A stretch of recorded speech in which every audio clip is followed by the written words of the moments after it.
Good morning, students.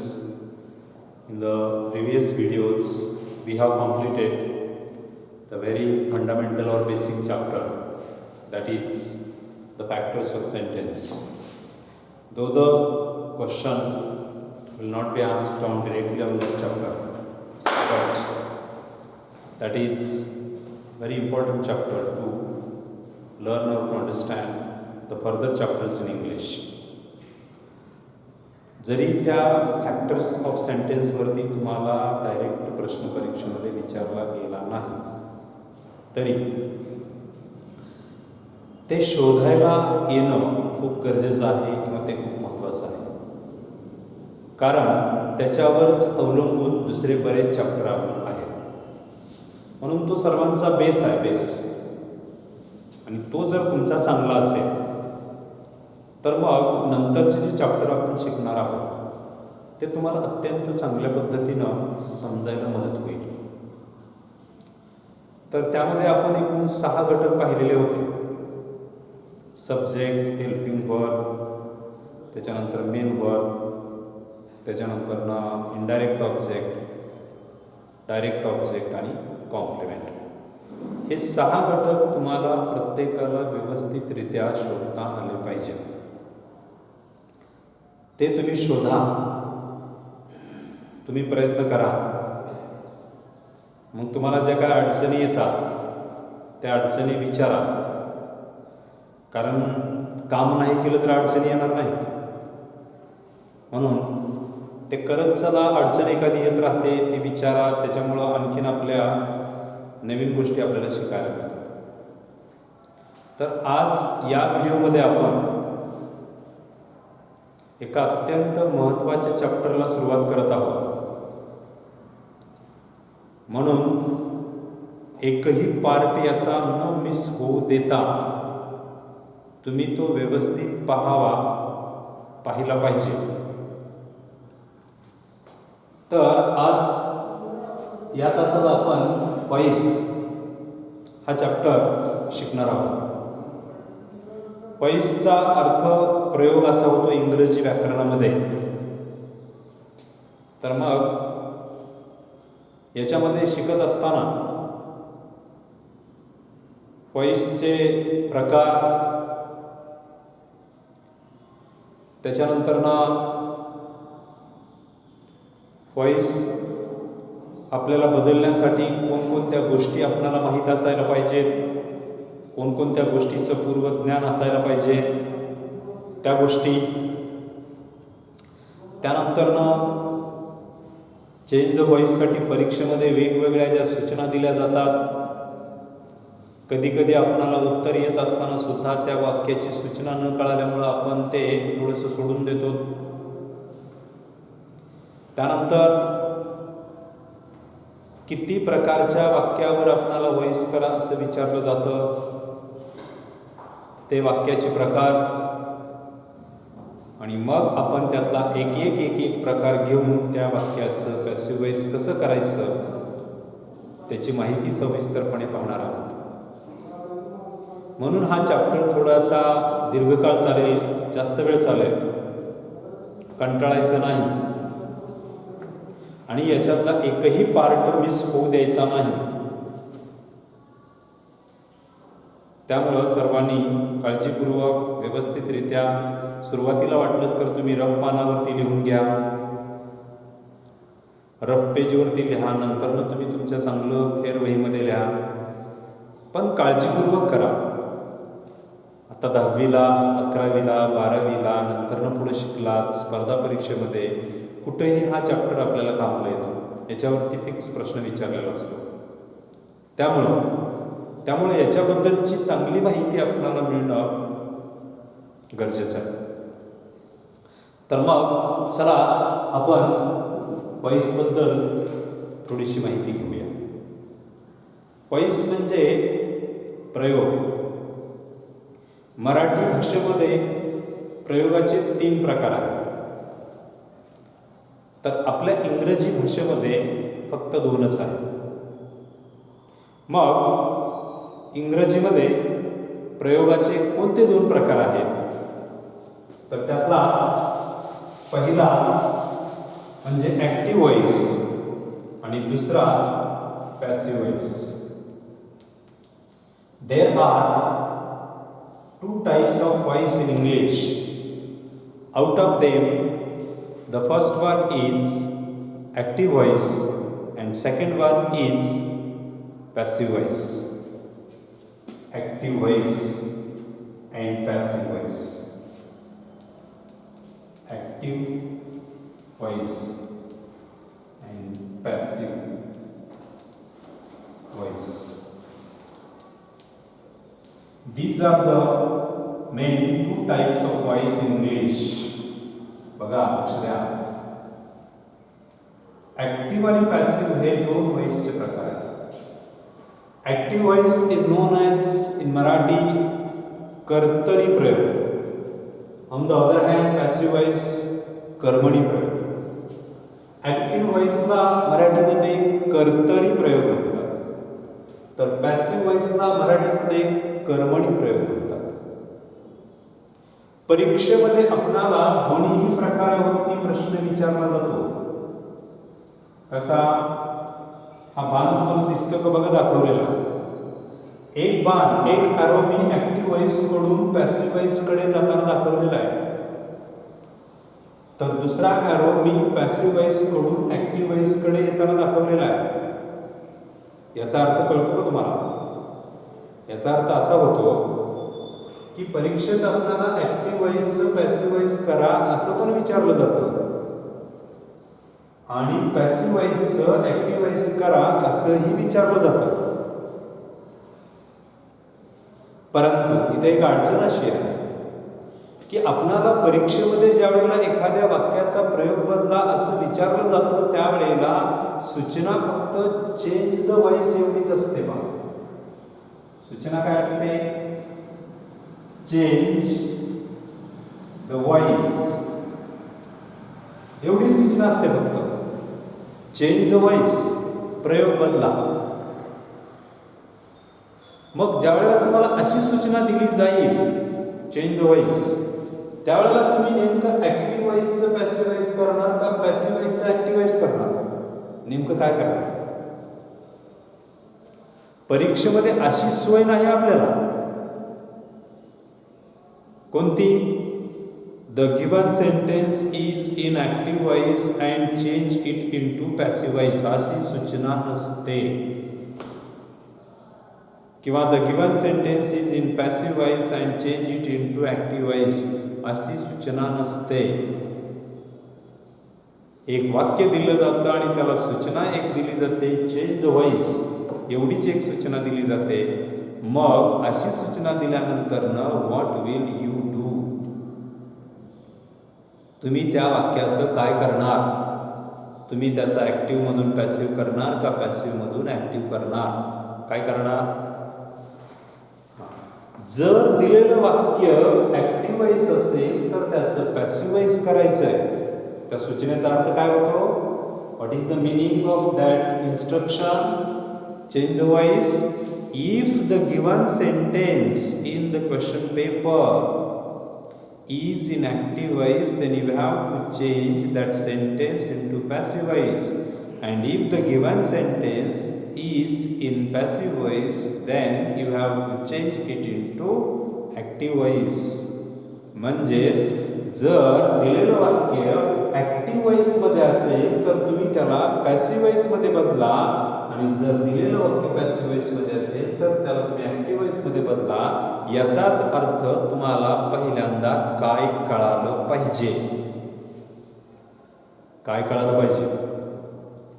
तर initially at first you must know whether the given sentence in the question paper is in active voice or passive voice. म्हणजे आपल्या प्रश्नपत्रिकेत दिलेलं वाक्य हे active व्हॉइसचं आहे का पॅसिव्ह व्हॉइसचं आहे हे पहिल्यांदा ओळखता आलं पाहिजे. तुम्हाला दिलेलं वाक्य ऍक्टिव्हचं आहे का पॅसिव्हचं आहे हे ओळखताच आलं नाही, तुम्ही काय करणार? तुम्ही त्याचं नेमकं पॅसिव्ह व्हॉइस करणार का ऍक्टिव्ह व्हॉइस करणार? त्यामुळं पहिल्यांदा तुम्हाला दिलेलं वाक्य ऍक्टिव्हचं का पॅसिव्हचं आहे हे आयडेंटिफाय करता आलं पाहिजे. हे ओळखता आलं पाहिजे, तर आणि तरच तुम्हाला त्याचा व्हॉइस बदलता येईल. तुम्हाला जर त्याचा व्हॉइसच नाही कळाला, ते ॲक्टिव्ह आहे का पॅसिव्ह आहे, तर तुम्ही बदलणार कशात? म्हणून बघा, सर्वांनी लक्ष द्या की तुम्हाला सर्वात महत्त्वाची गोष्ट कोणती कळाली पाहिजे? Weather the given sentence is in active voice or passive voice. And if the given sentence will be in active voice, then you have to change that sentence into passive voice, and if the given sentence will be in passive voice, then you have to change it into active voice. ह्या दोन बाणांचा अर्थ असा होतो. म्हणून तुम्हाला पहिल्यांदा त्याचं voice कळालं पाहिजे. मग आता आपण ॲक्टिव्ह व्हॉइस कसं असतं आणि पॅसिव्ह व्हॉइस कसं असतं याचे सिम्पटम्स, याचे फीचर्स बघू. आता लक्षण बघू आपण याची.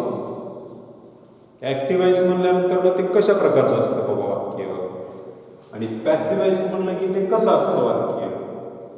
ही जर लक्षणं तुम्हाला बऱ्यापैकी कळाली तर निश्चितपणानं तुम्ही दिलेलं वाक्य ॲक्टिव्ह व्हॉइस आहे का पॅसिव्ह व्हॉइस आहे ते ओळखू शकता. म्हणून आपण त्याच्यातल्या एकाची माहिती घेऊया. तर त्यातलं एक number active voice. Active voice, the Marathi name कर्तरी प्रयोग. याला मराठीत काय म्हणायचं? कर्तरी प्रयोग. आता याच्या नावातच आहे बघा, कर्तरी म्हणजे करता. कर्तरी म्हणजे करता. म्हणून याचं पहिलं लक्षण, ॲक्टिव्ह व्हॉइसच्या वाक्याची सुरुवात कर्त्याने होते. Active voice sentence begins with subject. It begins with subject. याच्या सुरुवातीला करता येतो. बिगिन्स विथ सब्जेक्ट पहिला पॉईंट लक्षात ठेवायचा. Begins with subject. आता सब्जेक्ट म्हणजे नेमकं काय असतं हे आपण फॅक्टर्स मध्ये शिकलेलं आहे. म्हणून मी एकाशी संबंधित एक कोरिलेटेड चॅप्टर घेत चाललोय. पहिल्याचा संबंध दुसऱ्याशी निश्चित आहे. मग सब्जेक्ट कसा शोधायचा हे मी याच्या अगोदरच्या चॅप्टरमध्ये सांगितलेलं आहे. आता ते जर तुम्ही नाही वाचलं, नाही रिमाइंड केलं, नाही लक्षात ठेवलं तर मी त्याला काही करू शकत नाही. म्हणून तुम्ही ते नीट करा पहिल्यांदा. सब्जेक्टने सुरुवात होते बस. दुसरं काय तर ॲक्टिव्ह व्हॉइसचं जे वाक्य असतं, हे ॲक्टिव्ह व्हॉइसचं वाक्य आपण जे 12 काळ शिकलेलो आहोत त्या 12 काळाचे जे काही सूत्र किंवा ज्या रचना आहेत, फॉर्म्युले आहेत, फॉर्मॅट आहे त्याच्यापैकी एका कुठल्या तरी फॉर्मॅटमध्ये ते असतं. म्हणजे त्याच्यामध्ये आपणाला काळ आयडेंटिफाय करता येतो. कुठल्या तरी काळाच्या सूत्राप्रमाणे हे वाक्य असतं. काळाच्या सूत्राप्रमाणे याची रचना असते. म्हणून as per the tense formula, as per the tense formula, 12 पैकी कुठल्या तरी एखाद्या काळाच्या सूत्राप्रमाणे हे वाक्य असतं. बरं, आणखीन काय तर ॲक्टिव्ह व्हॉइसच्या वाक्यामध्ये बाय प्लस द्वितीया ही रचना नसते. ही जी रचना असते बाय प्लस द्वितीया, ज्याला आपण ऑब्जेक्टिव्ह केस असं म्हणतो, ही रचना नसते. Not given. हे 2-3 गोष्टी जर तुम्ही लक्षात ठेवल्या तर तुम्हाला लक्षात ॲक्टिव्ह व्हॉइस कर्तरी प्रयोग याची एक 2-3 लक्षणं लक्षात ठेवा. कर्तरी प्रयोगाचे ॲक्टिव्ह व्हॉइसच्या वाक्याच्या सुरुवातीला करता येतो. ॲक्टिव्ह व्हॉइसचं वाक्य 12 पैकी कुठल्या तरी एखाद्या काळाच्या सूत्रामध्ये बसतं किंवा त्याच्यात काळ ओळखता येतो. We can identify the tense in case of active voice sentence. And in the active voice sentence, by plus objective case is not given. म्हणजे by plus द्वितीय ही रचना active voice च्या वाक्यामध्ये दिलेली नसते. पहा मग एक्झाम्पल, एक number, I closed the window. 2 number, teacher taught a poem.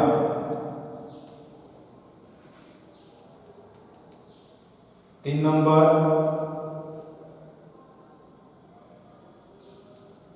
he played cricket. हे वाक्य बघा कसे आहे. I closed the window. बघा, तपासून बघा, टेस्टिफाय करा. वाक्याची सुरुवात करताना होते आय, सुरुवातीला करता. कुठल्या तरी काळाप्रमाणे हे वाक्य असतं. I closed the window. Closed क्रियापदाचं दुसरं रूप आहे, सिंपल पास्ट टेन्स आहे. काळ पण चांगला पाहिजे, साऱ्या गोष्टी जमल्या पाहिजे, म्हणून त्याच्यावर रोजच्या रोज रिव्हिजन पाहिजे. टीचर किंवा बाय प्लस तृतीय ही रचना नसते. या वाक्याच्या शेवटला तुम्हाला बाय आणि ऑब्जेक्टिव्ह केस दिसत नाही. टीचर टॉट अ पोयम हे वाक्य ऍक्टिव्हाइज आहे का? या वाक्याची सुरुवात करत्याने होते टीचर. हे वाक्य 12 पैकी कुठल्या तरी एखाद्या काळामध्ये असतं. टॉट सिंपल पास्ट टेन्स. ऍक्टिव्हाइजच्या वाक्यात शेवटी बाय प्लस तृतीय ही रचना नसते. परत ही प्लेड क्रिकेट या वाक्याची सुरुवात करत्याने ही 12 पैकी कुठला तरी काळ असतो. प्लेड दुसरं रूप सिंपल पास्ट, बाय प्लस तृतीयची रचना नसते. मग या 2-3 गोष्टी जर तुम्ही लक्षात ठेवल्या तर ही 2-3 लक्षणं तुम्हाला ज्याच्यामध्ये दिसतील ते वाक्य म्हणायचं ऍक्टिव्ह वॉइसचं वाक्य. ऍक्टिव्ह वॉइसचं वाक्य. आणि याच्यानंतर याचा जो दुसरा भाग आहे तो म्हणजे पॅसिव्ह वॉइस, म्हणजे त्याला आपण कर्मणी प्रयोग असं म्हणतो. पॅसिव्ह वॉइस दुसरा भाग बी पॅसिव्ह वॉइस. पॅसिव्ह वॉइस याला कर्मणी प्रयोग असं म्हणतो. मग याच्या नावातच आहे कर्मणी प्रयोग, कर्म. पॅसिव्ह वॉइसच्या वाक्याची सुरुवात कर्माने होत असते. पॅसिव्ह वॉइसच्या वाक्याची सुरुवात कर्माने होत असते. पॅसिव्ह वॉइसचं जे वाक्य असतं त्या वाक्यामध्ये काळाप्रमाणे त्याची रचना नसते. पॅसिव्ह वॉइसच्या वाक्यामध्ये हेल्पिंग वर्बच्या किंवा मॉडल ऑक्झिलरीच्या नंतरनं क्रियापदाचं तिसरं रूप असतं. पॅसिव्ह वॉइसच्या वाक्यात फिक्स तिसरं रूप असतं क्रियापदाचं. मग काळानुसार त्याच्या अगोदर टू बीची, टू हॅवची कुठलीही हेल्पिंग वर्ब येतात.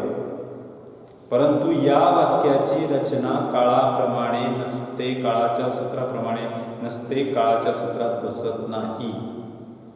दुसरं लक्षण, पॅसिव्ह वॉइसच्या वाक्यात सर्वात शेवटी बाय प्लस द्वितीया अशी रचना असते. पॅसिव्ह वॉइसच्या वाक्यात सर्वात शेवटी बाय प्लस द्वितीया अशी रचना असते. आणि कधी कधी ती दिली पण जात नाही. मग त्यावेळेला कसं ओळखायचं तर ते जे वाक्य आहे पॅसिव्ह वॉइसचं ते वाक्य काळाच्या सूत्राप्रमाणे नसतं किंवा त्याच्यामध्ये टू बीच्या रूपानंतरनं हेल्पिंग वर्बच्या नंतरनं क्रियापदाचं तिसरं रूप असतं. नेमाप्रमाणे, काळाच्या नेमाप्रमाणे समजा एखाद्या वाक्यात ॲमी जर आलं तर त्याच्या पुढे काय पाहिजे, क्रियापदाला आयएनजी पाहिजे. तसं पॅसिव्ह वॉइसमध्ये नसतं. ॲमी जर आलं तर त्याच्या पुढे क्रियापदाचं तिसरं रूप येत असतं. म्हणून फिक्स पॅसिव्ह वॉइसच्या वाक्यात क्रियापदाचं तिसरंच रूप past participle is used in case of passive voice. म्हणून बघा पॅसिव्ह वॉइसचे 2-4 लक्षणं लक्षात ठेवा. पहिलं लक्षण, याची सुरुवात मीन्स पॅसिव्ह वॉइसची सुरुवात कर्माने होते. It begins with an object. कर्माने सुरुवात होते. पॅसिव्ह वॉइसची कर्माने सुरुवात होते. दुसरं लक्षण काय याचं, it is as per tense rule or formula. काळाप्रमाणे याची रचना नसते. काळाप्रमाणे याची रचना नसते. तिसरं काय याचं? By plus objective case is used at the end. या वाक्याच्या शेवटी बाय प्लस ऑब्जेक्टिव्ह केस म्हणजे बाय प्लस द्वितीया ही वापरलेली असते शेवटी ॲट द एंड. आणि सर्वात महत्त्वाचं आणि पुढचं, या वाक्यामध्ये नेहमी क्रियापदाचं तिसरंच रूप वापरतात. PP past participle. Past participle is used in passive voice. Past participle is used in passive voice.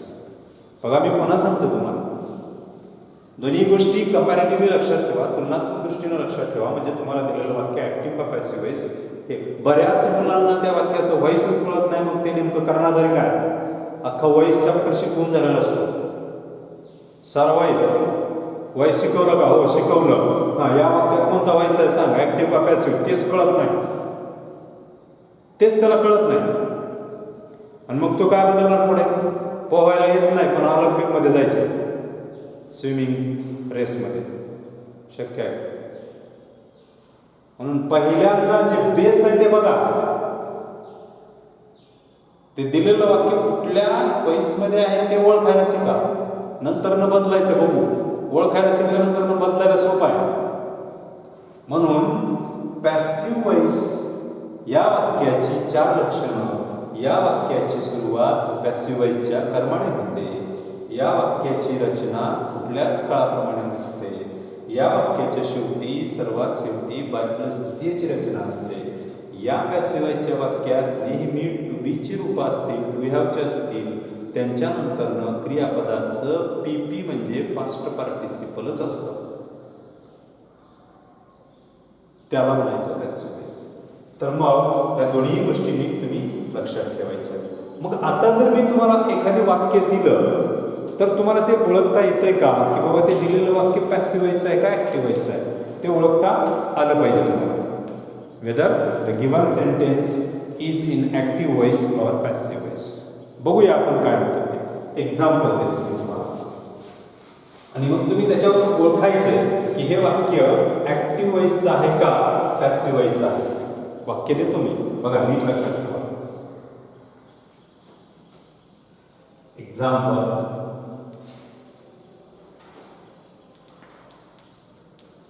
the door was broken by them. असं वाक्य आहे. The door was broken by them हे वाक्य आहे.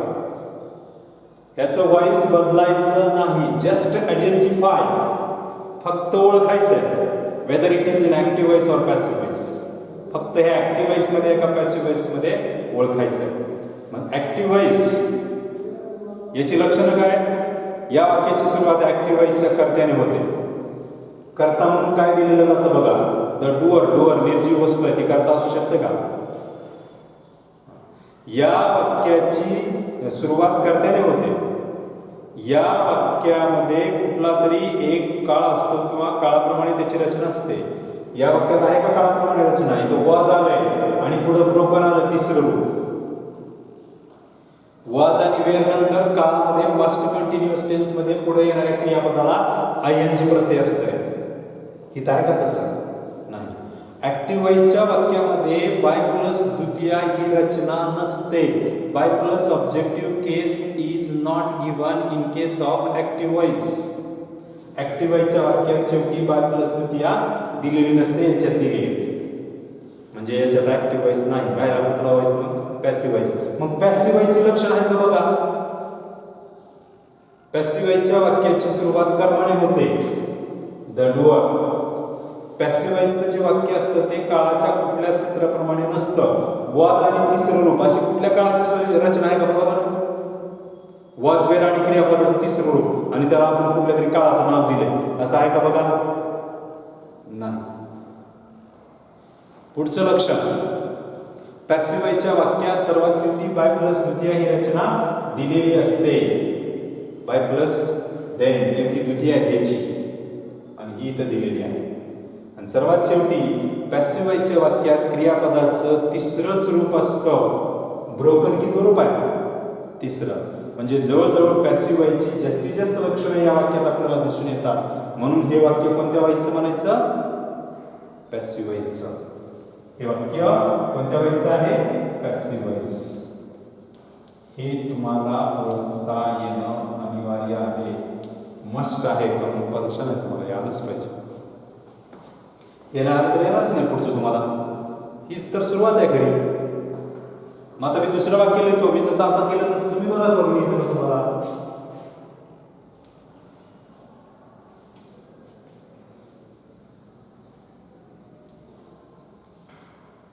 They have cleaned the room. They have cleaned the room. हे वाक्य दिलेलं बघा, तुमचं तुम्ही बघायचं. सुरुवात कशाने आहे? दे म्हणजे करता. काळ बोलता येतो का? They have clean. हॅव आणि क्रियापदाचं तिसरं रूप प्रेझेंट परफेक्ट टेन्स. काळ बोलता आला तुम्हाला फिक्स ऍक्टिव्ह व्हॉइस आहे. बाय प्लस द्वितीय आहे का शेवटी? नाही. म्हणजे ऍक्टिव्ह व्हॉइसची लक्षणं जास्त आहे त्याच्यात, म्हणून हे वाक्य ऍक्टिव्ह व्हॉइस आहे. म्हणून हे वाक्य कोणत्या व्हॉइसचं आहे? Active voice.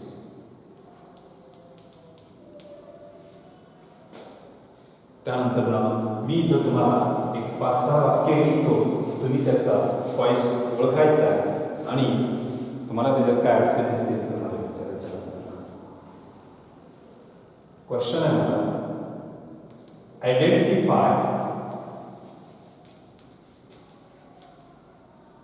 the voice. Just identify whether it is an active voice or passive voice.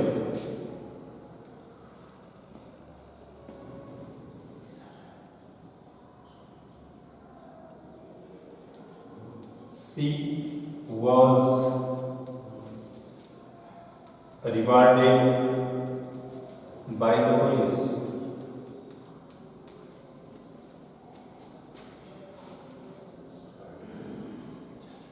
We did not catch the train.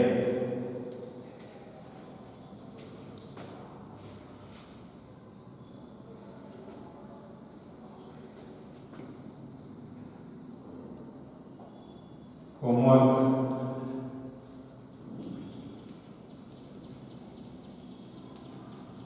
was being written by me.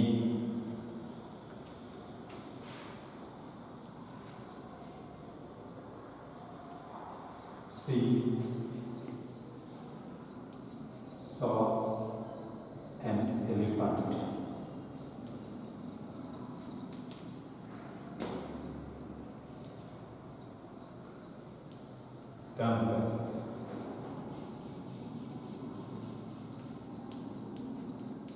Books were opened by them. अशी मी तुम्हाला दिलेली वाक्य आहेत. प्रत्येक व्हॉइसचे जे 2 प्रकार आहेत त्याचे सिम्पटम्स लक्षात घ्या, त्याची लक्षणं लक्षात घ्या आणि त्याच्यानुसार या वाक्यात कोणतं व्हॉइस आहे ते तुम्ही ओळखा. म्हणजे just you have to identify whether the given sentence is in active voice or passive voice. आणि प्रत्येकाची 2-2, 3-3 लक्षणं मी तुम्हाला दिलेली आहेत. तर आजच्या तासाला आपण खूप महत्त्वाची गोष्ट ही शिकलोय की दिलेलं वाक्य ऍक्टिव्ह व्हॉइस आहे का पॅसिव्ह व्हॉइस आहे. याच्यानंतरचा भाग आपण पुढच्या व्हिडिओमध्ये